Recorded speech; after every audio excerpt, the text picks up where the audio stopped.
दोस्तों, ये तो हम जानते हैं कि हमारे सौर मंडल के सभी ग्रह सिस्टमैटिक तरीके से जमे हुए हैं। यहाँ आप देख सकते हैं कि सभी चट्टानी और छोटे ग्रह सूर्य के पास और गैस से बने विशालकाय ग्रह जैसे जुपिटर और सैटर्न सूर्य से दूर हैं। ऐसा क्यों है, ये जानने के लिए आप आई बटन पर क्लिक करके इसके बारे में डिटेल्ड वीडियो देख सकते हैं। यहाँ हमारी पृथ्वी ही है जो सूर्य के हैबिटेबल जोन में मौजूद है, इसीलिए यहाँ लाइफ पनप पाई और फल फूल रही है। और जुपिटर हमें एस्ट्रॉयड जैसे खतरे से बचाता है। ये सब देख के ऐसा लगता है जैसे किसी ने बहुत सोच समझकर इन प्लैनेट्स को इनकी पोजीशन में रखा है। लेकिन क्या आपने कभी ये सोचा कि क्या हो अगर हमारे सौरमंडल के सभी ग्रहों की पोजीशन आपस में बदल दिया जाए? क्या हो अगर जुपिटर सूर्य के करीब हो, पृथ्वी की जगह मंगल से बदल दी जाए? तो आज के वीडियो में हम आपको बताएंगे कि अगर हम सौरमंडल के ग्रहों को उनके आकार के हिसाब से, मतलब सबसे बड़े से सबसे छोटे में जमा दें तो क्या होगा, या फिर इसका उल्टा कर दें, यानी कि सबसे छोटे ग्रह से सबसे बड़े ग्रहों में जमा दें तो क्या होगा? क्या इससे पृथ्वी पर कोई इफेक्ट पड़ेगा या फिर हमें रहने के लिए किसी और ग्रह में जाना पड़ेगा? चलिए पता लगाते हैं। तो ऐसी और इंटरेस्टिंग वीडियोस के लिए वीडियो को लाइक शेयर करके चैनल को सब्सक्राइब कर लें। तो चलिए हमारे साथ अनंत अंतरिक्ष के इस नए सफर पर। तो चलिए पहले देखते हैं कि क्या होगा अगर हम ग्रहों को उनके आकार के हिसाब से घटते क्रम, यानी बड़े ग्रह पहले और छोटे ग्रह बाद में जमा दें तो क्या होगा। लेकिन इस कॉन्फ़िगरेशन में एक बहुत बड़ी प्रॉब्लम है। इससे पहले कि हम आपको इस प्रॉब्लम के बारे में बताएं, उससे पहले ये देखते हैं कि सभी ग्रह लाइन अप कैसे होते हैं।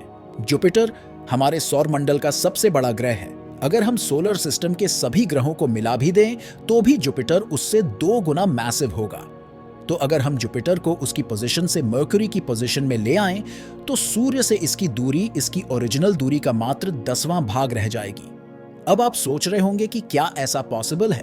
तो रुकिए, एक्सोप्लैनेट्स की खोज करने वाले एस्ट्रोनॉमर्स के अकॉर्डिंग ऐसा होना उतना भी अजीब नहीं है। एस्ट्रोनॉमर्स ने कई ऐसे गैस जायंट प्लैनेट्स की खोज की है जो अपने स्टार के बहुत नजदीक से चक्कर लगाते हैं, जिन्हें हॉट जुपिटर्स का नाम दिया गया है। वैसे तो जुपिटर को सूर्य का एक चक्कर लगाने में 12 सालों का वक्त लगता है, लेकिन अब जब जुपिटर मर्क्यूरी के ऑर्बिट में होगा तब इसे सूर्य का एक चक्कर लगाने में मात्र 90 दिन का समय लगेगा। और यहाँ इसका एवरेज तापमान भी बढ़ता जाएगा और लगभग 167 डिग्री सेल्सियस तक पहुंच जाएगा। लेकिन जुपिटर के चंद्रमाओं का क्या होगा?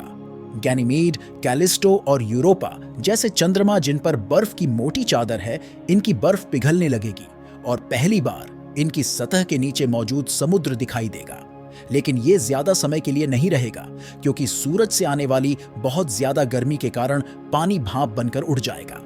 और अगर यूरोपा जैसे प्लैनेट पर किसी तरह का जीवन हुआ तो वो सूर्य की इस गर्मी को बर्दाश्त नहीं कर पाएंगे और वो भी खत्म हो जाएंगे।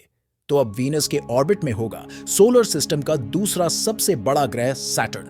वीनस के ऑर्बिट में आते ही सैटर्न का भी एवरेज तापमान बढ़ने लगेगा। यहां सैटर्न का एवरेज तापमान -140 डिग्री सेल्सियस से 55 डिग्री सेल्सियस तक पहुंच जाएगा। और अपनी इस नई पोजीशन में सैटर्न बहुत अलग दिखने लगेगा, क्योंकि सूर्य की इंटेंस हीट और रेडिएशन की बमबारी के कारण शनि ग्रह की फेमस रिंग गायब हो जाएगी। हो सकता है इस रिंग में मौजूद कुछ चट्टान बच जाएं, लेकिन यहां मौजूद बर्फ के पार्टिकल्स पिघल जाएंगे और यहां मौजूद डस्ट पार्टिकल्स सोलर विंड्स के द्वारा उड़ा दी जाएगी। लेकिन क्या पता, हो सकता है कि सूर्य और शनि ग्रह की मैग्नेटिक फील्ड आपस में इंटरैक्ट करके रिंग्स का कोई नया पैटर्न बना दे। तो अब सोलर सिस्टम का हैबिटेबल जोन जहां पृथ्वी मौजूद है, वहां होगा सोलर सिस्टम का तीसरा सबसे बड़ा प्लैनेट यूरेनस। यूरेनस को सूर्य का एक चक्कर लगाने में 84 साल का समय लगता है, लेकिन अब इसे सूर्य का एक चक्कर लगाने में मात्र 365 डेज ही लगेंगे। तो अब क्या हैबिटेबल जोन में होने के कारण यूरेनस आइस जायंट से रहने लायक ग्रह में ट्रांसफॉर्म हो जाएगा? किसी भी ग्रह के रहने लायक होने के लिए 3 चीजों की जरूरत होती है: पानी, कार्बन बेस्ड मॉलिक्यूल और एनर्जी सोर्स। यहाँ सूर्य की गर्मी के कारण यूरेनस की जमी हुई बर्फ पानी तो बन जाएगी, लेकिन कार्बन बेस्ड मॉलिक्यूल्स का क्या? लकीली यूरेनस के मेथेन और अमोनिया के एटमॉस्फेयर में ये मौजूद है और सूर्य के करीब होने के कारण यहाँ पर्याप्त एनर्जी भी होगी। तो ऐसा लगता है लाइफ के लिए जो कुछ भी चाहिए वो सब यहाँ मौजूद होगा। लेकिन रुकिए, ये तो आप जानते ही होंगे कि यूरेनस में बहुत ही हाई एटमॉस्फेरिक प्रेशर है और वहां कोई सरफेस भी नहीं है, तो इसका अर्थ 2.0 बनना काफी मुश्किल है। हो सकता है यूरेनस के चंद्रमा रहने के लिए एक अच्छी जगह साबित हो। अब नंबर 4 पोजीशन मतलब मार्स की जगह पर होगा नेपच्यून। सूर्य के करीब आने के कारण नेपच्यून गर्म होने लगेगा और जहां इसे सूर्य का एक चक्कर लगाने में 165 साल लगते थे, तो अब इसे सूर्य का एक चक्कर लगाने में मात्र 2 सालों का समय लगेगा। लेकिन नेपच्यून को उसके बहुत ही खतरनाक तूफानों के लिए जाना जाता है और अब सूर्य के करीब होने के कारण यहां गर्मी के बढ़ जाएगी, जिसके कारण यहां के तूफान और भी ज्यादा खतरनाक हो जाएंगे। और आपको याद होगा, शुरुआत में हमने आपको एक बड़ी प्रॉब्लम के बारे में बताया था। ग्रहों का ये नया ऑर्डर बहुत ही ज्यादा डिस्टेबलाइजिंग होगा, क्योंकि सोलर सिस्टम के 4 सबसे बड़े ग्रह एक दूसरे से बहुत ही करीब होंगे, जिसके कारण बहुत ही पावरफुल ग्रेविटी से ये एक दूसरे को अपनी अपनी तरफ खींचेंगे और बहुत ही पावरफुल ग्रेविटी के कारण ये सभी प्लैनेट्स एक दूसरे को तबाह कर देंगे और पूरा सोलर सिस्टम तबाह हो जाएगा।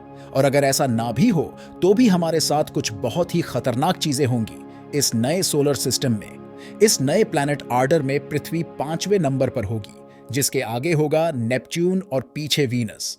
तो अगर पृथ्वी अपने ऑर्बिट में अगर नेपच्यून के ज्यादा करीब आई तो ये नेपच्यून का 15वां चंद्रमा बन जाएगी और सूर्य से बहुत दूर होने के कारण हमें सूर्य से आने वाली एनर्जी बहुत कम मिलेगी और यहाँ मौजूद पानी बर्फ बन जाएगा और यहाँ मौजूद सभी लाइफ खत्म हो जाएगी। बहुत ही कम ऐसे क्रीचर जो गहरे समुद्र के हाइड्रोथर्मल वेंट्स में रहते हैं, जिन्हें पृथ्वी के कोर से गर्मी मिलती है, शायद वो ही बच पाएंगे। तो पृथ्वी के बाद होगा वीनस, मार्स और मर्क्यूरी। सूर्य से बहुत दूर होने के कारण इन सभी प्लैनेट्स का टेम्परेचर बहुत ही कम हो जाएगा। वीनस के सल्फ्यूरिक एसिड के बादल कॉन्डेंस हो जाएंगे, जिससे वहां एसिड रेन होने लगेगी और सल्फ्यूरिक एसिड की बर्फ जम जाएगी। सन से दूर होने के कारण ये सभी प्लैनेट्स बर्फ की गेंद की तरह सूर्य के चक्कर लगाते रहेंगे। ये बहुत ही बुरा होगा। लेकिन क्या हो अगर हम इस ऑर्डर को रिवर्स कर दें, मतलब प्लैनेट्स को सबसे छोटे से सबसे बड़े के ऑर्डर में जमा दें। इस केस में मर्क्यूरी सबसे पहली पोजीशन पर होगा, जैसा कि अभी वो है, लेकिन दूसरे पोजीशन पर वीनस की जगह होगा मार्स। यहां वीनस के ऑर्बिट में मार्स का एवरेज टेम्परेचर 32 डिग्री सेल्सियस तक पहुंच जाएगा और अगर इसके सरफेस पर पानी या बर्फ हुई तो वो भाप बन जाएगी और कार्बन डाइऑक्साइड जो इसके आइस कैप्स और इसकी मिट्टी में होगी वो रिलीज हो जाएगी। तो क्या इससे हमें वहां एक थिक एटमॉस्फेयर मिलेगा? नहीं, क्योंकि सूर्य से इतने करीब होने के कारण उससे आने वाली पावरफुल सोलर विंड्स यहाँ के एटमॉस्फेयर को अंतरिक्ष में उड़ा देगी। तो रेड प्लैनेट अपने नए पोजीशन में आने के बाद भी रहने लायक तो नहीं होगा और अब हमारे हैबिटेबल जोन यानी पृथ्वी की पोजीशन की जगह होगा वीनस। क्या वीनस इस नए पोजीशन में आने पर लाइफ के लिए आइडियल कंडीशन बना पाएगा? नहीं, ऐसा नहीं होगा। नए पोजीशन पर आने के बाद वीनस का तापमान जरूर कुछ कम हो जाएगा, लेकिन इतना नहीं कि यहां पानी मौजूद हो जो लाइफ के लिए सबसे जरूरी है। वीनस के वातावरण में कार्बन डाइऑक्साइड की मात्रा बहुत ज्यादा है, जिससे ग्रीन हाउस इफेक्ट के कारण यहां गर्मी बहुत ही ज्यादा होगी। वीनस की सतह पर पानी की एक बूंद भी नहीं है, लेकिन इसके वातावरण में थोड़ा बहुत वाटर वेपर मौजूद है। अगर किसी कमेट के गिरने से यहाँ पानी आ भी जाए तो वो भी भाप बन के उड़ जाएगा, तो यहाँ किसी भी तरह की लाइफ के पनपने का कोई सवाल ही नहीं पैदा होता। लेकिन अब पृथ्वी के साथ क्या होगा? क्योंकि इस नए ऑर्डर में पृथ्वी होगी मार्स की जगह पर। इसका मतलब ये है कि अभी हमें सूर्य से जितनी एनर्जी मिलती है, मार्स की जगह पर पहुंच जाने पर हमें केवल इसकी आधी एनर्जी ही मिलेगी। ये इतना भी बुरा नहीं होगा, है ना? लेकिन रुकिए, इसका मतलब ये है कि ये हमें बर्फ में जमा देगा। हो सकता है कि कुछ जीव जंतु इससे बच पाएं, लेकिन इंसानों का बच पाना लगभग मुश्किल होगा। अब 5वें पोजीशन पर होगा नेपच्यून, जो कि अभी के हिसाब से देखा जाए तो सूर्य के बहुत करीब होगा और अपनी स्ट्रॉन्ग ग्रेविटी से पृथ्वी की तरफ आ रहे एस्ट्रॉइड्स को रोकेगा। और तब पृथ्वी से रात का नजारा बहुत ही कमाल का होगा। पृथ्वी से रात में नेपच्यून एक चांद की तरह दिखाई देगा। ऐसा लगेगा जैसे आसमान में 2 चांद हैं। अब 6वें पोजीशन पर होगा यूरेनस। यहां चीजें उतनी ज्यादा नहीं बदलेंगी। और अब जुपिटर 5वें पोजीशन से 8वें पोजीशन पर पहुंच चुका होगा, जो अभी के जुपिटर और सूर्य के बीच की दूरी का 6 गुना ज्यादा दूर होगा। ये बहुत बड़ा चेंज होगा, क्योंकि अब जुपिटर का 1 साल पहले से 14 गुना ज्यादा होगा। मतलब जो पहले 12 अर्थ ईयर के बराबर था, वो अब 165 अर्थ ईयर के बराबर होगा। इसका हाइड्रोजन और हीलियम का वातावरण तो वैसा ही रहेगा, लेकिन जो अजीब चीज यहां हो सकती है वो ये कि इतनी ज्यादा दूरी के कारण जुपिटर की high gravity outer solar system में घूम रहे मीटर्स, एस्ट्रॉइड और दूसरे ऑब्जेक्ट्स पर इफेक्ट डालेगी। जुपिटर की ग्रेविटी इन्हें अट्रैक्ट करेगी और इनर सोलर सिस्टम की तरफ फेंकेगी, जिससे सोलर सिस्टम के दूसरे ग्रहों पर इन एस्ट्रॉइड की बारिश होने लगेगी। ये बिल्कुल वैसा ही होगा जैसे शुरुआती सोलर में एस्ट्रॉइड्स ग्रहों से टकरा रहे थे। तो हमारे लिए अच्छी बात यह है कि सभी प्लैनेट्स अपने साइज के हिसाब से अरेंज नहीं है। बड़े से छोटे हों या फिर छोटे से बड़े, दोनों ही केस में पृथ्वी से तो लाइफ खत्म ही हो जाएगी। लेकिन क्या आपने सोचा कि सोलर सिस्टम में प्लैनेट्स जिस ऑर्डर में अभी अरेंज हैं, वो कैसे हुआ? लगभग 4.5 अरब साल पहले एक गैस और डस्ट के एक विशाल बादल से सोलर सिस्टम के बनने की शुरुआत हुई। समय के साथ ये डस्ट पार्टिकल्स आपस में जुड़ते गए और बना हमारा सूर्य, और बाकी बचे हुए पार्टिकल्स से ग्रहों का निर्माण हुआ।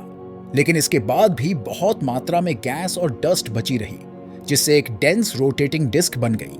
इसी डिस्क के रोटेशन ने हमारे प्लैनेट्स की पोजीशन को अफेक्ट किया। जो छोटे चट्टानी ग्रह थे जैसे मर्क्यूरी, वीनस, पृथ्वी और मार्स, ये सूर्य के पास अंदर की तरफ खींच लिए गए और बाकी सूर्य से दूर धकेल दिए गए, जहां गैस और बर्फ से मिलकर जुपिटर, सैटर्न और यूरेनस जैसे प्लैनेट्स बने। और दूसरा ट्रांसफॉर्मेशन फेज शुरू हुआ लगभग 3.8 बिलियन साल पहले, जब जुपिटर और सैटर्न के ऑर्बिट आपस में लॉक हो गए, जिससे सोलर सिस्टम में इंस्टेबिलिटी आ गई। इस इंस्टेबिलिटी को काउंटर करने के लिए इनके पोजीशन आपस में चेंज हो गए। जुपिटर जहां सोलर सिस्टम में अंदर की तरफ आ गया, वही सैटर्न, नेपच्यून और यूरेनस बाहर की तरफ चले गए। इसके बाद कुछ लाख सालों में चीजें सेटल डाउन हुई और सभी प्लैनेट्स अपनी अपनी जगह पर आ गए, जहां हम आज उन्हें देखते हैं। तो हमारे लिए अच्छी बात यह है कि हम उस जगह रहते हैं जहां सूर्य से हमें लाइफ के पनपने के लिए पर्याप्त एनर्जी मिलती है, और एस्ट्रॉइड जैसे खतरे से हमें जुपिटर की ग्रेविटी बचाती है। और अगर प्लैनेट्स के पोजीशन में थोड़ा सा भी बदलाव कर दें तो पृथ्वी से जीवन का नामो निशान मिट जाएगा। तो दोस्तों, इस वीडियो में बस इतना ही। होप ये वीडियो आपको पसंद आई होगी। अगर ऐसा है तो वीडियो को लाइक, शेयर करना ना भूलें। और अगर आप इस चैनल पर नए हैं तो चैनल को सब्सक्राइब करके बेल आइकॉन पर क्लिक करें, जिससे नए वीडियो के नोटिफिकेशंस आपको मिल सकें। तो मिलते हैं ऐसी ही मजेदार और इंटरेस्टिंग अगली वीडियो में।